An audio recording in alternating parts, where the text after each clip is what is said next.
Welcome back to another episode of Fantasy Endzone. I'm your host, as always, Jake. You can follow me on X, Twitter, whatever you want to call it, at Louis Lewis 5. That's LEWIS, and the number 5. It's also right there on the screen for you. I'm looking good. Just got cleaned up. Ready and just in time for Thanksgiving. Hopefully you guys are all having a good week, whatever that may be. Hopefully it's a short week for you guys. And you guys get to spend time with your family and in-laws, friends, whatever. But thanks for tuning in to today's show. I will be talking about injuries. Not so many piled up this week, but they still occurred. And I will be talking about my thoughts through week 12's games and finally capping it off with my waiver targets at each position. We got some things to get covered. So without further ado, let's get fantasy.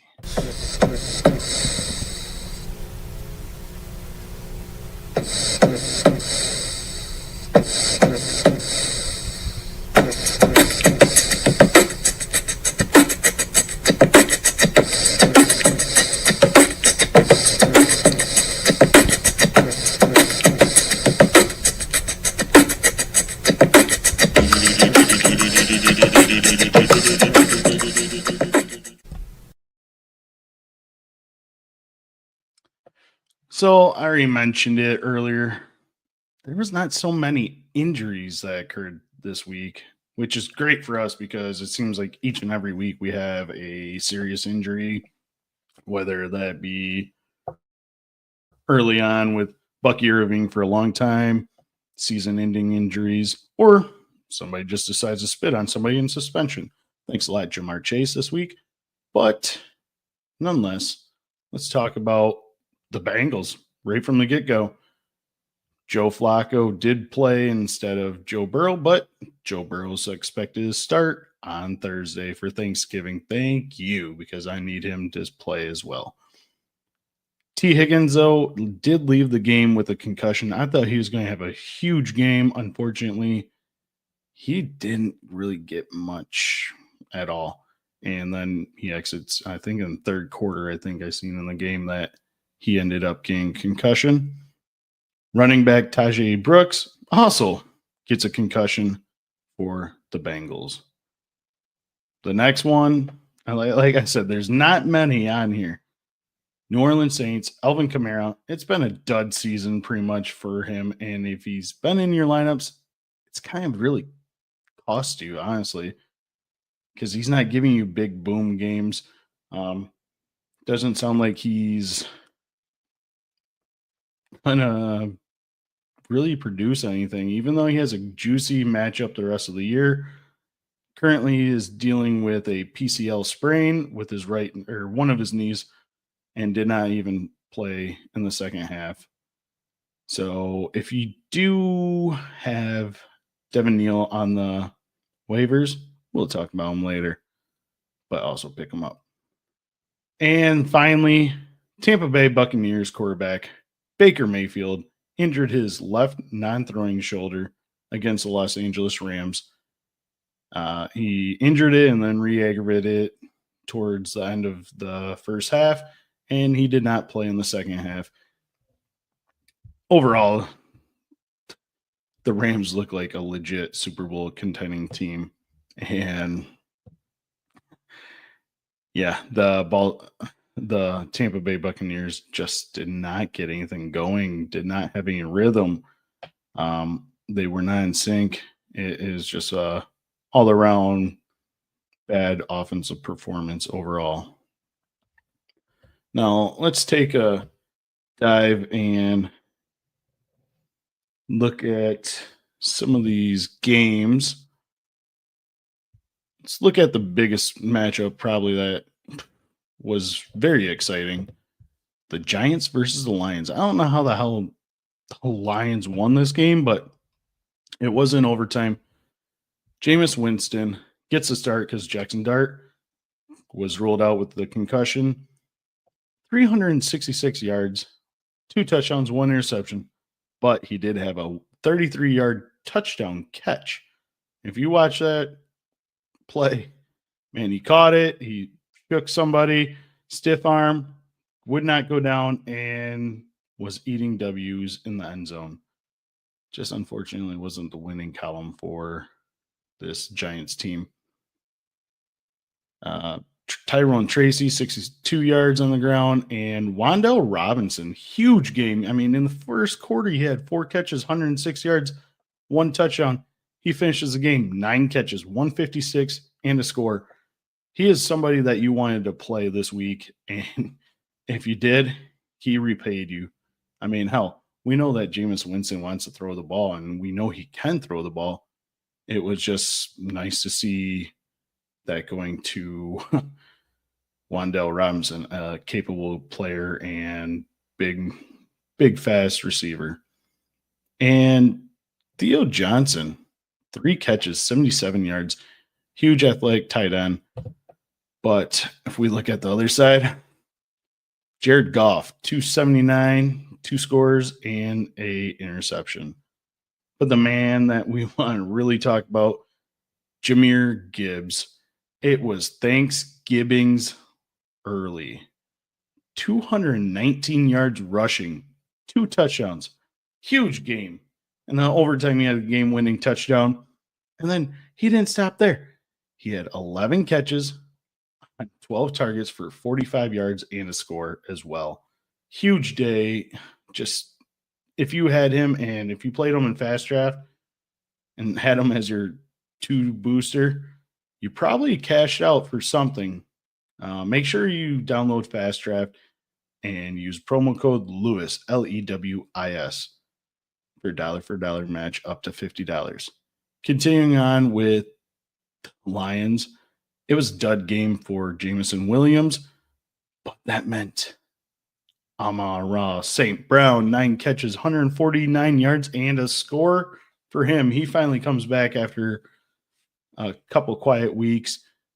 But yeah, if you had these 2 guys in your Fast Draft lineups, I'm sure I'd look it up, and I'd say probably like 90% of you guys cashed out in your Fast Draft.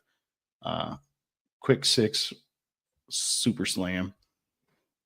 Moving on to another game I want to talk about is the Indianapolis Colts versus Kansas City Chiefs, another overtime game. Because NFL could not have the Chiefs lose. Come on now. Daniel Jones started off hot, only had 181, but 2 scores. Jonathan Taylor was pretty much bobbled up all game.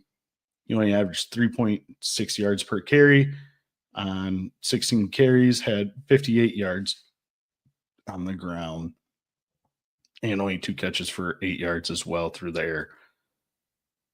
Tyler Warren, again, Kansas City plays these tight ends really, really good.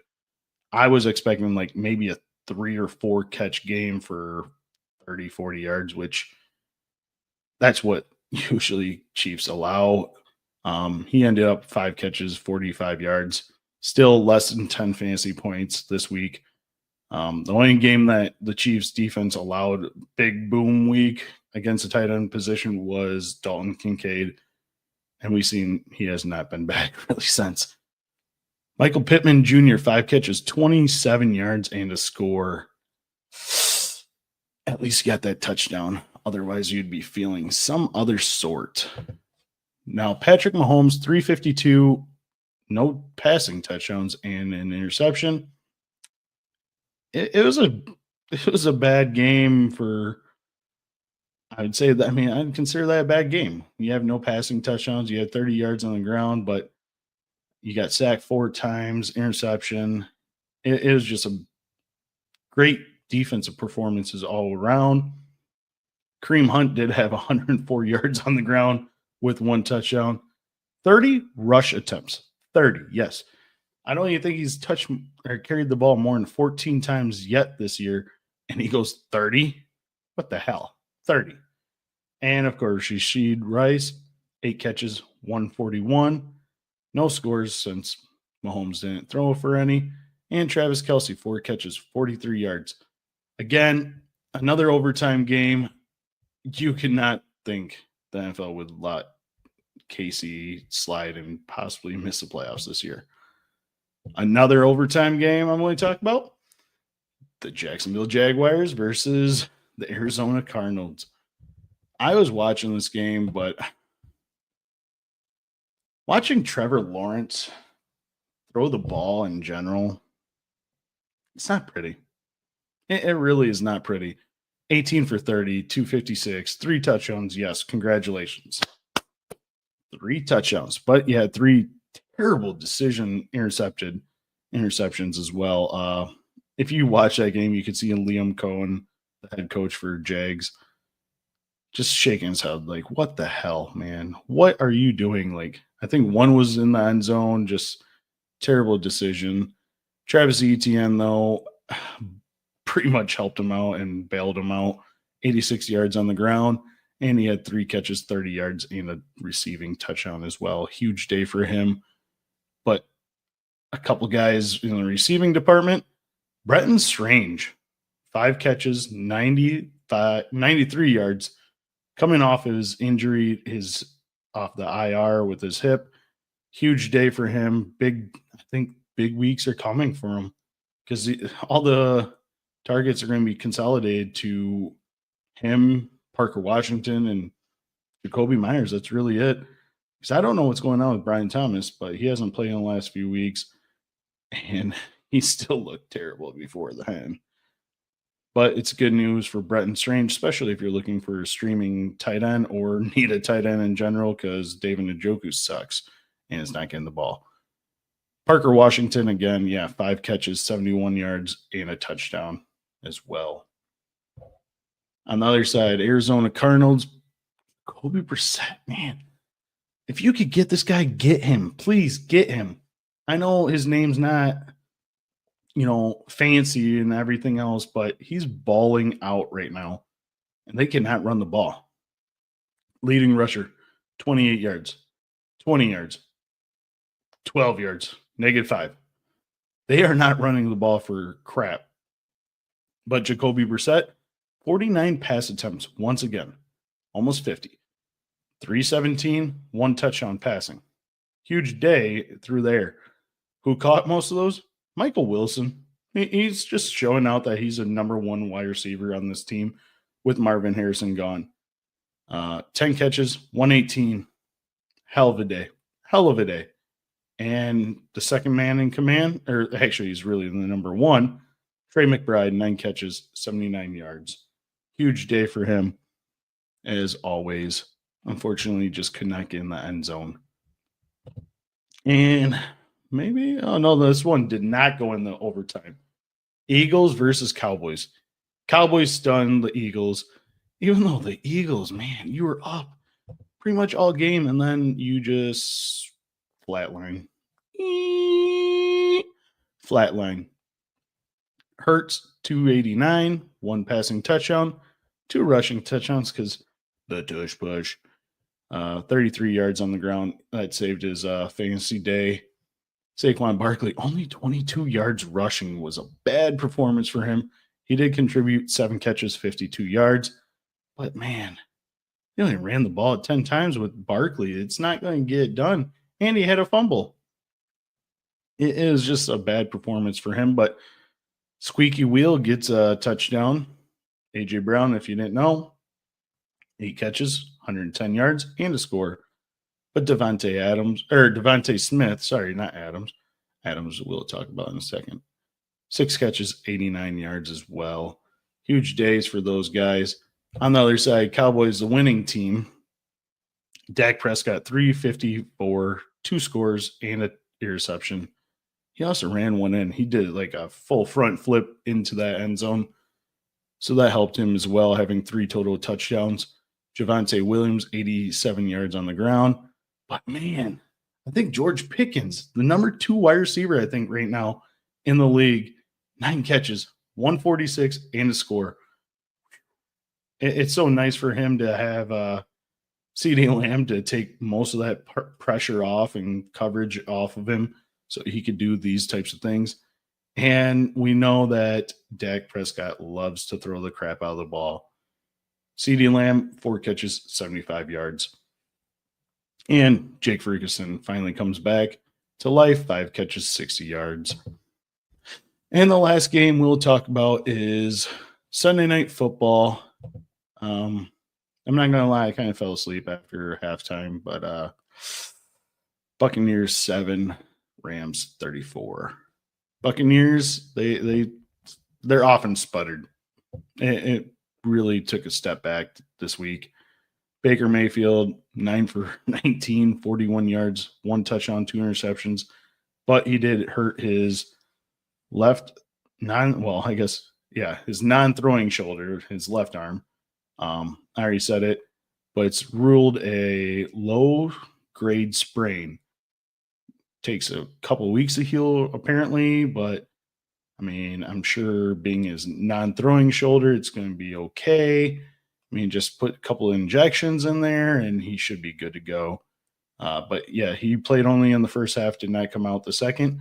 If he cannot give it a go, Teddy Bridgewater will be playing. Yes, he's not coaching high school football right now. And that takes a toll for everyone. But Sean Tucker, coming off of running back 1 numbers, he came to back to life right here. 12 rushes, 42 yards, had 1 catch, 4 yards as well. Not the greatest performance for him. I mean, hell, everyone on this Buccaneers team struggled. Even rookie standout Emeka Egbuka, 3 catches, 32 yards. Yikes. That's a bad week for Buccaneers. But the Rams, Matthew Stafford, 273, 3 touchdowns. This guy has like 30 touchdowns right now on the year to like 2 interceptions. I think the last interception was like 25 touchdowns ago. This guy is on fire, and this Rams team is a serious Super Bowl contending team right now. Kyron Williams, 12 rushes, 46 yards. Not too shabby, I guess. Didn't really have to do much when the game wasn't that close. Puka Nacua, 7 catches, 97 yards, and Devontae Adams. Man, this guy, all he does is score. 5 catches, 62 yards, and not 1, but 2 touchdowns. Yes, 2 of the 3 that Stafford threw. Just maybe give 1 to Puka every now and then. That'd be great for us. I mean, I need it. I'd love to have something of that coming back each and every week. Unfortunately, it's not happening for me or for Puka fantasy owners, but he does get almost 100 yards each and every week.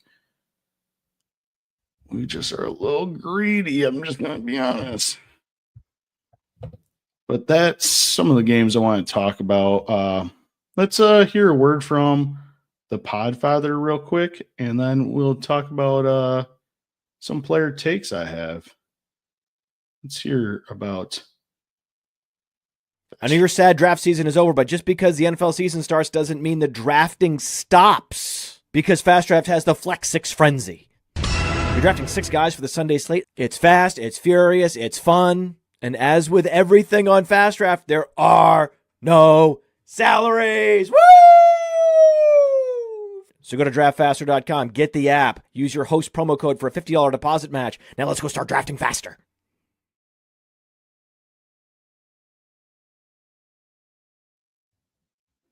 Yes, go ahead and download Fast Draft. Use promo code Lewis, Lewis, once again. $1 for $1 match up to $50. Here are 5 players. I just want to react to them. I mean, man, Jackson Smith and Njigba, JSN. Will he finish as wide receiver 1? That currently is going to be. I think so. I mean, let's be honest. I think so. So far this season, 80 freaking catches already. It is week only 12. Week 12, 80 catches. Over 1,300 yards receiving, 7 touchdowns. He is on pace to catch 130 balls, over 2,100 yards receiving, and 11 touchdowns. No one in history has over 2,000 yards receiving. The highest is Calvin Johnson, had 1964. And all JSN needs to do that is get, what is it, 600 and, I know he's less than that, but to 2,000, he's 687 yards away from 2,000 with 7 games left. He needs to average 98 yards per game to get 2,000 yards. Will he? I think so. I mean, who's stopping him? He's just looking dominant, and I don't see him not getting 2,000 yards by any means. How well he's been playing. I mean, how he just goes for, what do you have this week? Over 100 yards receiving, 150 with 2 touchdowns. This guy is unbelievable, unstoppable, and he's currently wide receiver 1. The next closest, George Pickens, wide receiver 2. Depending on your point, it's about like 60 points, if not more, difference between wide receiver 1 and wide receiver 2. Crazy to think that. Next guy is Jameis Winston. I don't know how in the world this team lost. I mean, he is eating W's, like, and then that fourth quarter collapse. Might be the reason why they fired their defense coordinator today. I am recording on Monday night. 49ers are probably going to win this game against Panthers. 2-minute warning left, 20-9. Come on, Juwan Jennings, just get 1 catch for 3 yards and I win a league. Anyways, back to Jameis Winston. He's just a slinger. We all know it. We've seen it before. 30 touchdown, 30 interception, quarterback 5 on the year for fantasy.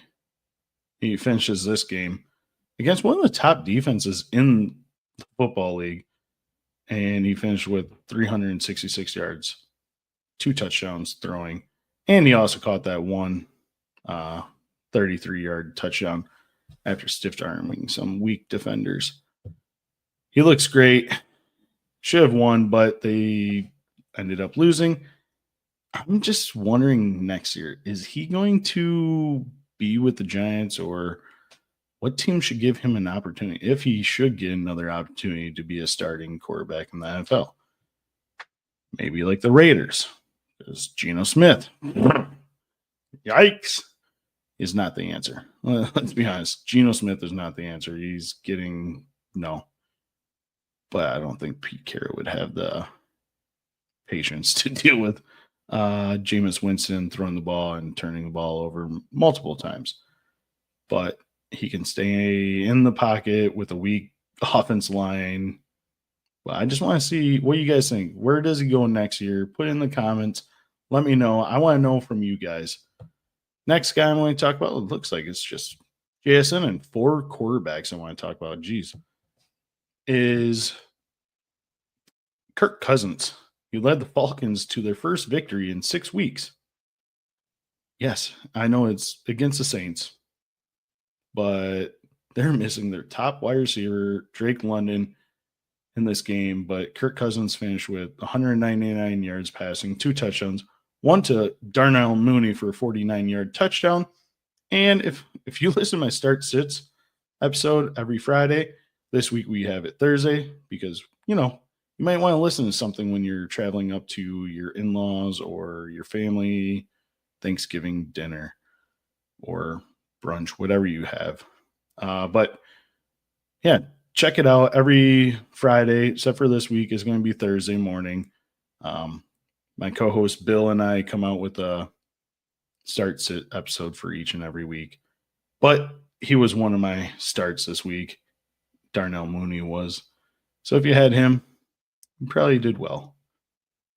But can Kirk Cousins lead this team to the playoffs? Because we all know Michael Penix is not coming back this year. I just don't think so. He beat one of the worst teams in the league, but it was promising because it was their first one in 6 games. Next week, I see them probably beating the Jets, but that's not a promise. I mean, the Jets can play some stingy defense, and they could also do well running the ball against, or the Jets can actually do well against this Atlanta team, I feel, except for I might pick Atlanta anyways because Atlanta's pass rush is really good. But I don't see them making the playoffs. I think Buccaneers will still win that division because the Saints aren't. Carolina is about to be 6-6.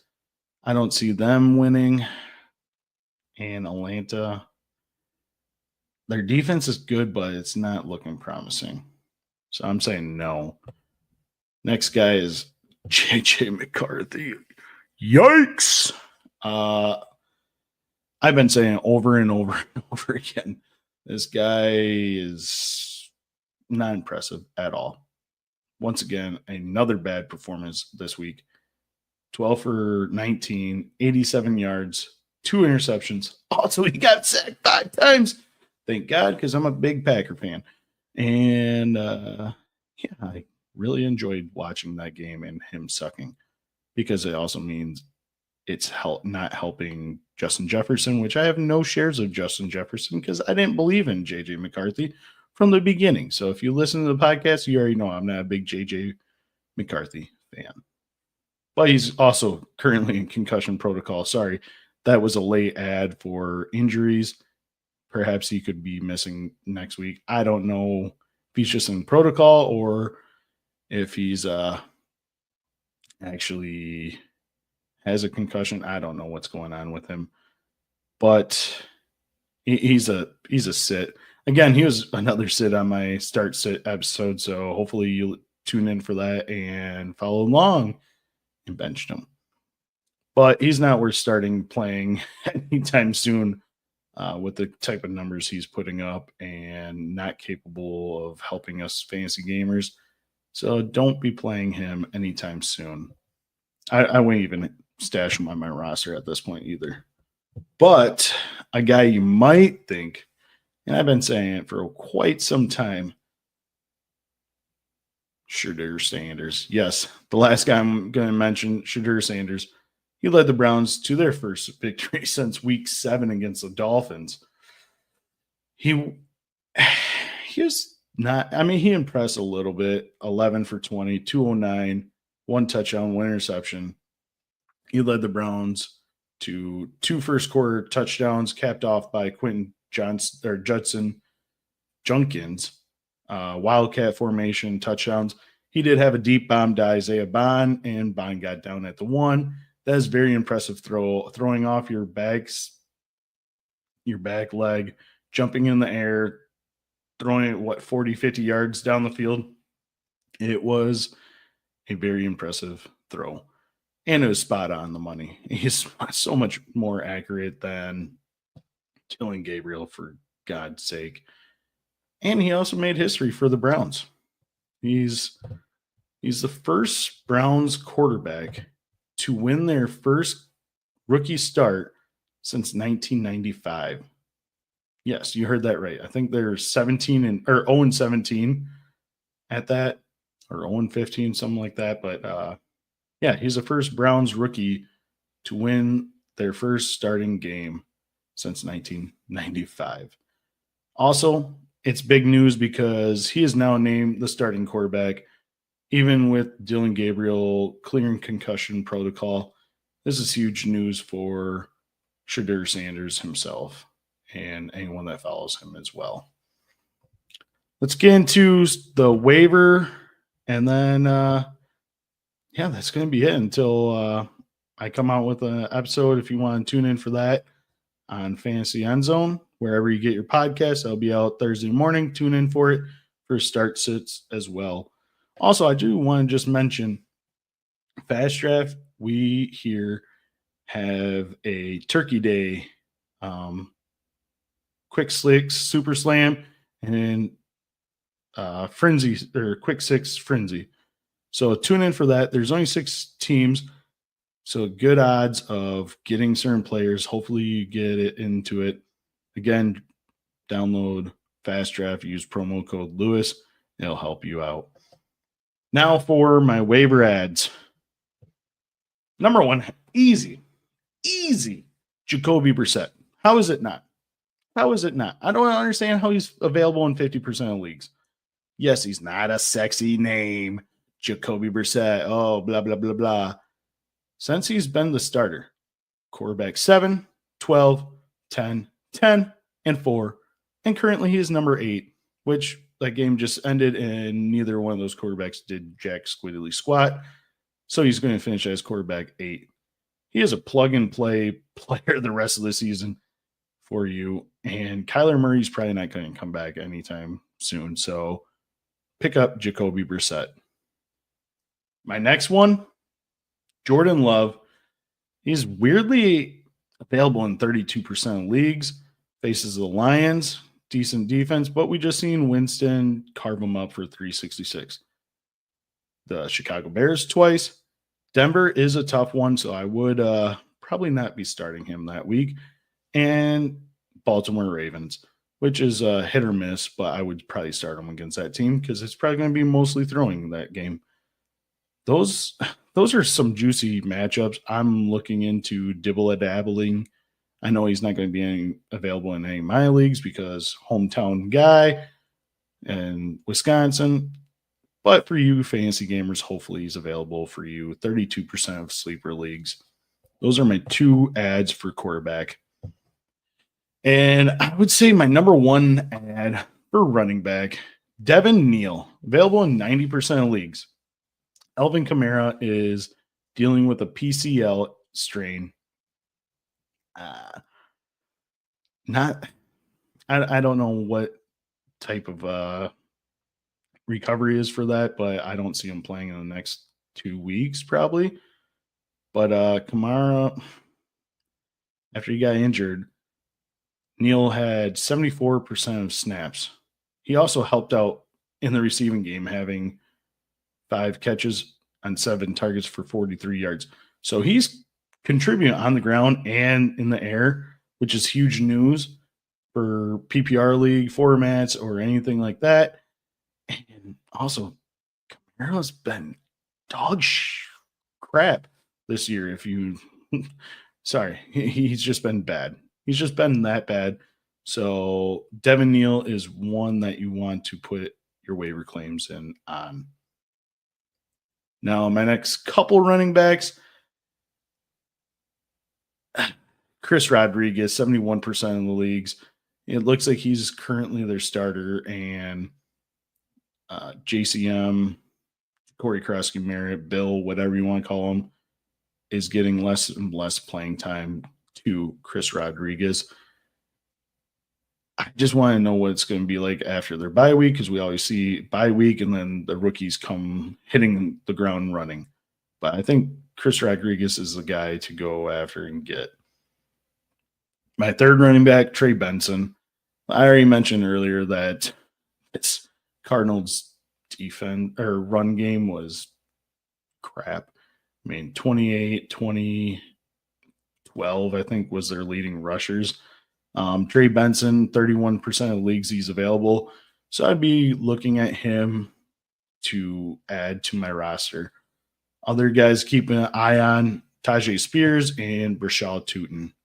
Both of those guys can be home run hitting guys possibly in late in the year. My wide receivers. This one is tough. But I'm going to have to stick my neck out there and say Troy Franklin has to be one of my top wide receivers this week. 39% of leagues he is available on Sleeper. He has, in the last like five weeks, well, besides the bye week this past week, wide receiver 12, 15, 8, 24, and 12. Those are amazing freaking numbers for him. Those are some of the top guys that you should be adding. And in 39% of leagues, I'm adding him as well. Parker Washington, another ad for me, 44% of leagues. I know last week he didn't do so hot. I agree. But in his last 5 games he played, wide receiver 31, 17, 15, 66 was not good, I know, and 12. But with no Brian Thomas, I don't know what else to expect from this team. I really like Parker Washington. He keeps on getting targets. I think he had just another 9 targets this week. So I'm looking to add Parker Washington. Christian Watson is another guy. 48% of leagues he's available. I'm looking to add him as well. He just is a big home run, deep threat guy for Jordan Love and the Packers offense. He's what I think a lot of us fantasy gamers and football fans in general thought Matthew Golden was going to be. Unfortunately, he's kind of fell flat on his face. And Christian Watson is coming back from his ACL injury, and he is everything you want, plus some, especially with Tucker Kraft being gone for the rest of the season. Another guy to be adding for wide receiver, Jayden Higgins, 76% available. In the last 3 games, 23 targets. I mean, he's putting up wide receiver 2 numbers, 22, 35, 22, 92. Yes, last week was bad. I agree. And 26 this week. Those are numbers where you could stream a guy and throw him in, possibly get a top 24 performance from. I'm doing that. I'm looking at that. I'm considering playing him. I did actually play him this last week, and he scored a touchdown for me. Thank you. Other guys is Chimere Idike, rookie for Tennessee. Luther Burden, the third, another rookie for the Bears. And Darnell Mooney. He should be getting targets throughout the year still, especially deep targets, even with Drake London coming back. So I'm adding him as well. Tight end. My ads I'm looking at is Theo Johnson. This guy is putting up big numbers. He's very athletic. He's got 4 top 10 finishes on the year. I really like what he can contribute to your team, and overall he's available in 56% of leagues. And once Jackson Dart gets back, he's always targeted as well. And especially with Winston, 3 catches, 77 yards, huge day, double digits. That's what I'm looking for in the tight end position. Bretton Strange, available in 77% of leagues, just came off IR with the hip injury, 5 catches, 93 yards. Go out and add Bretton Strange in your lineups. Harold Fanning Jr. is another ad for me. 45% of leagues. He just played 90% of snaps with Shedeur Sanders. That's a season high for him. David Njoku took a backseat role, had a dud performance. I know he was battling an injury, but 49% and didn't even have anything to contribute to this Browns win. So I think it's more Harold Fanning going forward. Last tight end is Dalton Schultz, 48% available. Again, he's putting up tight end 1 numbers on the year. That's only if you really need somebody. I'd go out and acquire Dalton Schultz. But other than that, no, thank you. Those are the waiver targets I would be targeting right now. Again, thank you for tuning into the show. Follow me on X, Twitter, whatever you call it, at Louis Lewis 5, LEWY, LEWIS, and then number 5. Also, I will mention again, I will be recording with my co-host, and we'll have an episode out on Thursday for Thanksgiving. So tune in for that for your week 13 start sits of the week for Fantasy Endzone. Also, download Fast Draft. It's a great app. You could play against me and other players or staff members from Player Profiler. Code Lewis, LEWIS, will get you $50 match up to your first deposit. And from me and my family to you guys, enjoy your holiday. Have a safe holiday. Be smart. I know Wednesdays is a big, huge going out day, but be safe. Call a friend, Uber, whatever you need to do. But from my family to yours, happy holidays. Enjoy your holiday this week. Until the next time, I'll see you guys next week on Tuesday. As always, I'm here. Peace out. From the Podfather to you, I deeply appreciate you tuning in. And many ask, what can I do? What can I do to help support the hosts, the research they do, the production costs? Go to playerprofiler.com, Dynasty Deluxe, World Famous Draft Kit, Rankings, DFS Dominator, and of course, data analysis. Subscribe to any one of those, and you support all of us and take Player Profiler to the moon.